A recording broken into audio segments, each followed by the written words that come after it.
J.K. Yadav Films present. कनिया में माजा कम सम माजा छबियसी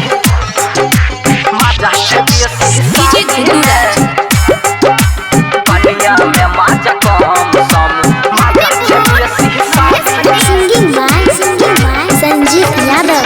कनिया में माजा कम सम कनिया में माजा कम सम माजा छबियसी साली में कनिया में माजा कम सम माजा छबियसी साली में कनिया में माजा कम सम रे माजा छबियसी साली में हाँ कनिया में माजा कम सम रे माजा छबियसी साली में हे रे दूध के माजा की कहियो माजा छबियसी छाली में कनिया के माजा कम सम माजा छबियसी साली में कनिया में माजा कम सम माजा छबियसी साली में कनिया में माजा कम सम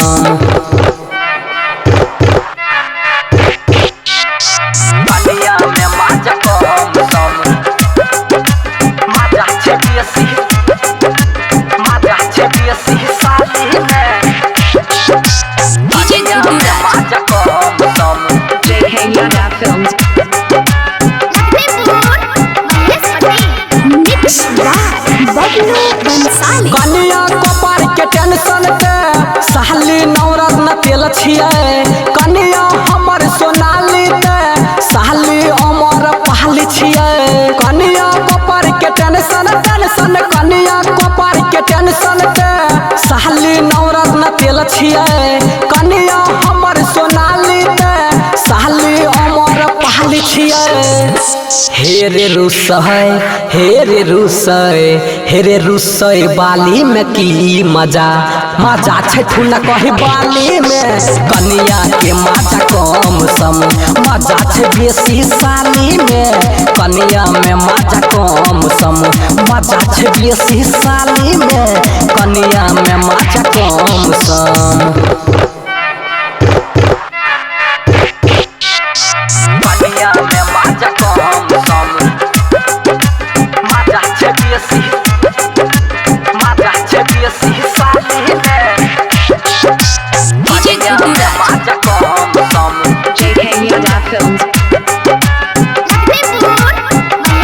Singing by Sanjeev Yadav. कनिया अगर समोसा दे साली रसमलाई छिए कनिया अगर फूलगोभी दे साली गुलाब के कली छिए कनिया अगर समोसा कनिया अगर समोसा दे साली रसमलाई छिए कनिया अगर फूलगोभी दे साली गुलाब के कली छिए हे रे सुने हाँ संजीत अंकित के बात के माजा छबियसी साली में कनिया के माजा कम सम माजा छबियसी साली में कनिया में माजा कम सम माजा छबियसी साली में कनिया में माजा कम सम J.K. Yadav Films.